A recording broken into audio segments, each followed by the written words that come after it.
Hello dear ones, welcome to this e-learning session of our Delta Home. तो आज हमारा topic है that is now the DNA packing. अब DNA packing क्या होता है और इसे हम यूकैरियोट्स एंड प्रोकैरियोट सेल में किस तरीके से करते हैं, आज इसे हम डिटेयली देखते हैं। चलो तो फिर लेट्स स्टार्ट नाउ।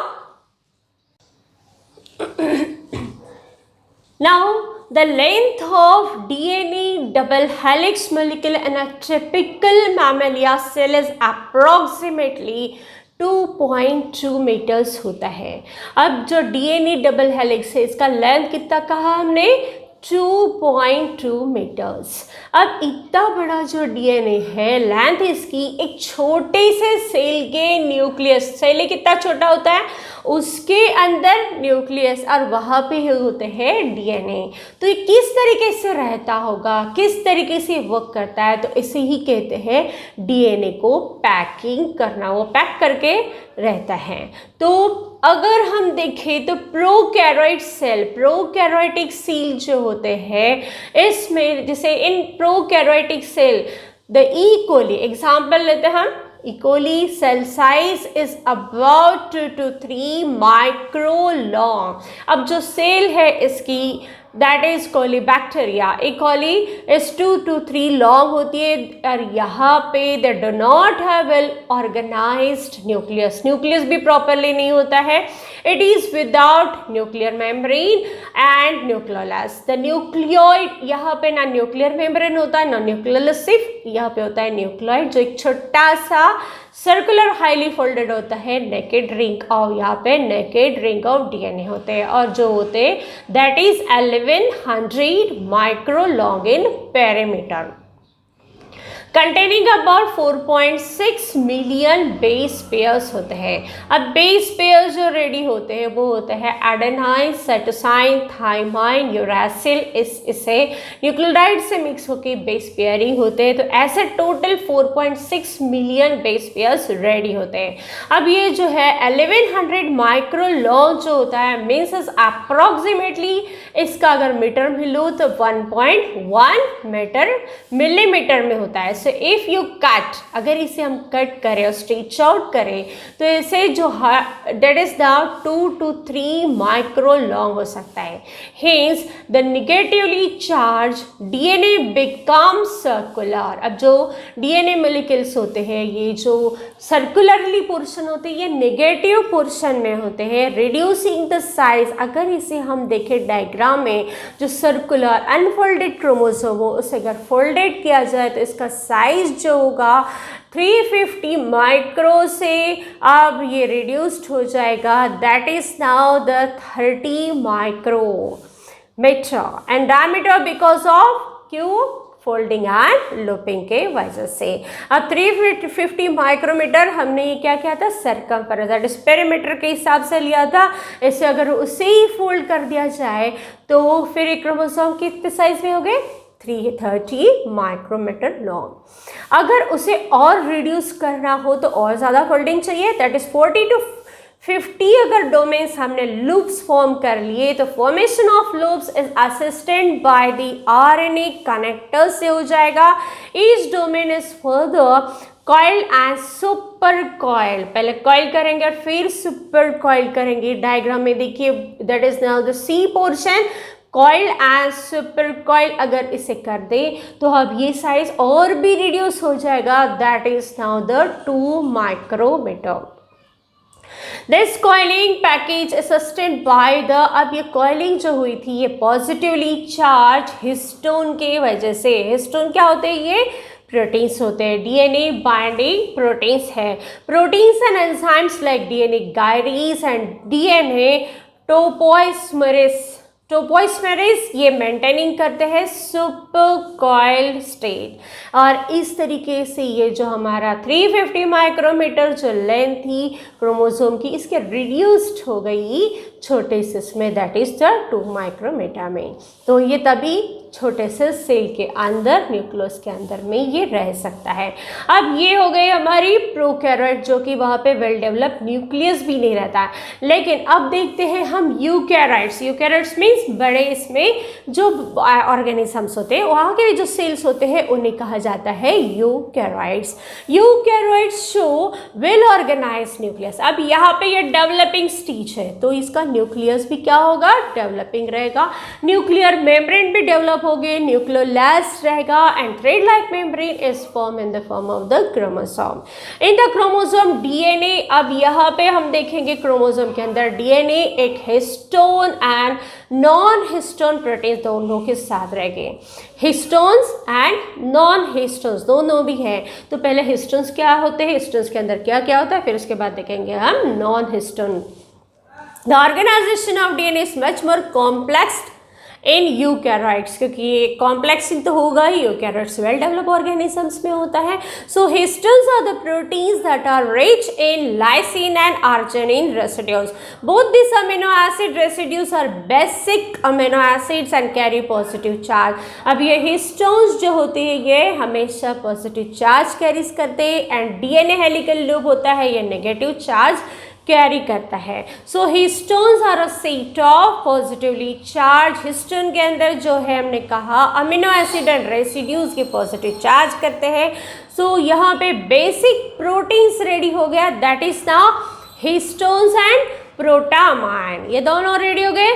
कौन से हो गए, हिस्टोन्स एंड प्रोटामाइन। इसके ये बेसिक प्रोटीन्स हो गए, इसीलिए histones organise themselves to make a unit of 8 molecules. Histone जो होते हैं 8 मॉलिक्यूल्स रेडी करता है, that is called the histone octamer. 8 के लिए ऑक्टोन, ऑक्टोजीन यूज करते हैं, तो 8 मॉलिक्यूल्स हमारा रेडी हो गए। सो इसे कहते हैं इस प्रोटीन्स को, that is now the histone octamer. अब जैसे इसमें हमें दिख रहे हैं H2A, H2B, H3 and H4, और H1 जो हिस्टोन्स होता है वो लास्टली एंटर या लिव के लिए, आना या जाने के लिए जो यूज़ करते हैं प्रोटीन्स, उसे H1 कहते हैं। बाकी के अंदर में लूपिंग करते हैं, जो कि हमें डायग्राम में दिख रहा है। तो निगेटिवली चार्ज जो है हमारे डीएनए इस रैप हो जाएंगे पॉजिटिव चार्ज हिस्टोन ऑक्टोमेर के साथ। अगर निगेटिवली चार्ज डीएनए रैप हो रहा है पॉजिटिव हिस्टोन के साथ, तो उसी स्ट्रक्चर को कहते हैं हम nucleosome.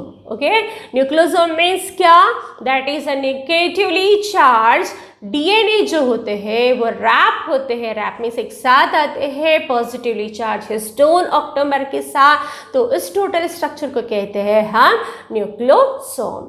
Now the nucleosomes core is made up of 2 molecules. अब ये भी 2 मॉलिक्यूल्स से रेडी हो रहा है, that is 4 types of histone proteins. 2 molecules कौन से, that is H2A, H2B, H3 and H4। ये जो है इसके 2 मॉलिक्यूल्स हो जाएंगे। H1 proteins bind the DNA thread and where it enter और arrives and leaves the nucleosome. अब यहाँ पे देखते हैं एक न्यूक्लियोसोम के अंदर 200 base pair of DNA helix होते हैं। अबाउट 146 बेस पेयर जो होते हैं वो डीएनए के remains present in each nucleosome. Nucleosomes are the repeating units of chromatin material. Chromatin material का रिपीटिंग फॉर्म होता है, उसे कहते हैं हम nucleosome. Which are the thread like stain होता है। अब स्टेन मीन्स क्या, कलर्ड पिगमेंट्स हैं जो न्यूक्लियस के अंदर होते हैं। This look like beads on string. एक धागा है, धागे के अंदर अगर हमने छोटे छोटे मनी डाल दिए तो किस तरीके से दिखेंगे, इस तरीके से ये स्ट्रक्चर हमें दिखता है। When observe under an electron microscope, जब हम ये इसे माइक्रोस्कोप में देखें तो डायग्राम में आप देख सकते हैं, that is DNA helix of 200 base pairs होते हैं। ऑक्टोमर जो हिस्टोन ऑक्टोमर होता है 1/3 पार्ट्स टर्न्स होते हैं। 6 nucleosomes get coil and then forms solenoid. अब यहाँ पे ये सोलेनॉइड तैयार कर रहे हैं जो 6 मिलके, और हमें ऐसा दिखेगा जैसे कोई टेलीफोन वायर हो, स्पायरल किया हो। जब हम देखते हैं ना टेलीफोन का जो वायर्स होता है कॉइलिंग किया होता है, इस तरीके से हमें ये स्ट्रक्चर दिखेगा। The chromatin is packed to form solenoid structure of 300 nanometre diameter और 30 nanometre diameter. 30 nano means 10 to the power -9 nanometre होता है, डायमीटर हो तो उसी अप्रॉक्सीमेटली कहते हैं 300 एंगस्ट्रॉम। एंड फर्दर, और इसका जो सुपर कॉइलिंग होता है, एक लूप स्ट्रक्चर रेडी होता है, उसे ही हम कहते हैं क्रोमैटिन फाइबर। उससे फर्दर अगर वो फिर से कॉइल हो गया तो वही रेडी हो जाता है metaphase stage of the chromosome की स्ट्रक्चर में। तो इस तरीके से the packing of chromatin at higher levels need additional, अब इसमें एडिशनल प्रोटीन्स चाहिए जिसे हम कहते हैं नॉन हिस्टोन प्रोटीन्स। तो आप ये डायग्राम में दिख रहे हैं कि जो स्ट्रक्चर एक फॉर्म आ रहा है, ये सोलेनाइड फॉर्म हो गया था, इसके बाद जो पहले नेटवर्किंग फॉर्म, फिर बेस स्ट्रिंग फॉर्म, उसके बाद हमने देखा कि सोलेनाइड फॉर्मिंग हो गया, that is now the 30 nanometre thick fibre. अब देखते हैं नॉन हिस्टोन पार्टिकल कौन से हैं, नॉन हिस्टोन क्रोमोसोमल प्रोटीन्स कौन से हैं। ये 2 टाइप्स में होते हैं, that is heterochromatin and euchromatin. इसे क्लासिफाइड किया जाता है हेट्रोक्रोमेटिन एंड यूक्रोमेटिन। अब heterochromatin means is what is now the chromosomes during interphase and early prophase. अब ये इंटरफेज प्रोफेज क्या है, ये सेल डिवीजन की फेजेस है, माइटोसिस मियोसिस में हमने देखे थे। तो ये यहाँ के जो अर्ली स्टेजेस में होते हैं, कंडेंस्ड होती है, दिस रीजन तब हमारे हेट्रोक्रोमेटिन जो वर्क करते हैं, this term regions are localized near the centromere. Centromere होता है, वहाँ पे टेलोमस होता है, इससे इंटररिलेटेड जीन्स लीड इनएक्टिव। अब ये जो है इंटरएक्टेड करते हैं उस फॉर्म, ये नॉन हिस्टोन प्रोटीन्स है, ये वर्क करते हैं। अब ये मोस्टली क्या होते हैं, स्टेइंग फॉर्म, कलरली फॉर्म होते हैं, स्ट्रांगली डार्क होते हैं, लेकिन इनएक्टिव होते हैं। Heterochromatin is 2 to 3 times more rich in DNA than in the euchromatin। अब यूक्रोमेटिन से भी ये ज़्यादा स्ट्रॉन्ग होते हैं, 2 to 3 times ये स्ट्रांगली होते हैं, लेकिन ये हमें इनएक्टिव दिखते हैं, स्टेनिंग कलरिंग फॉर्म होते हैं, एक्टिव बहुत ज़्यादा नहीं रहते हैं। यूक्रोमेटिन जो होते हैं, अब देखते हैं यूक्रोमेटिन में से chromosome which are in non condensed state. अब ये देखिए डिफरेंस कैसा हो गया, हेट्रोक्रोमेटिन कंडेंस्ड स्टेट में वर्क करता है, यूक्रोमेटिन नॉन कंडेंस्ड स्टेट में होता है। Means constitute euchromatin, chromatin region stain light. अब जो हेट्रोक्रोमेटिन ये था बहुत डार्क कलर के दिखते हैं, यूक्रोमेटिन बहुत ही लाइट कलर के दिखते हैं, इसलिए stain light. Euchromatin is genetically very much active and fast replicating, ये बहुत ज़्यादा एक्टिव होने की वजह से फास्टली रेप्लिकेटिंग भी करते हैं।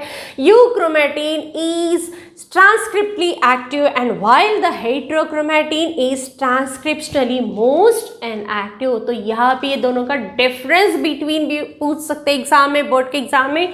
they write a difference, write a one difference between the heterochromatin and euchromatin। तो ये भी आप पॉइंट्स इसमें याद सकते हैं। हेट्रोक्रोमेटिन डार्क स्टेनिंग होता है, यूक्रोमेटिन लो स्टेनिंग लाइट स्टेनिंग होता है, हेट्रोक्रोमेटिन बहुत ज़्यादा रिच होता है, 2 टाइम्स स्ट्रॉन्ग होता है। यूक्रोमेटिन किस तरीके से होते हैं, एक्टिव होते हैं, थोड़े से फास्टली रेप्लिकेटिंग करते हैं। तो एंड नाउ हेट्रोक्रोमेटिन क्या कंडेंस स्टेट में होते हैं, तो euchromatin is in now non condense state. तो इस तरीके से ये नॉन हिस्टोन डीएनए पैक को लिए सपोर्ट करते हैं। तो यहाँ तक ये आपको पार्ट अच्छे से समझ गया होगा। और यहाँ से इसके बाद हम देखेंगे नेक्स्ट लेक्चर में, that is now the DNA replication. जो डीएनए हमारे सेल में होते हैं ये रेप्लिकेट किस तरीके से होते हैं, replicate means is how to copy, एक सेल से दूसरे सेल में डीएनए किस तरीके से कॉपी होता है, तो उसे कहा जाता है डीएनए रेप्लिकेशन। तो हम उस नेक्स्ट पार्ट में देखेंगे, तब तक आप हमारे साथ कनेक्टेड रहिए। Okay bye.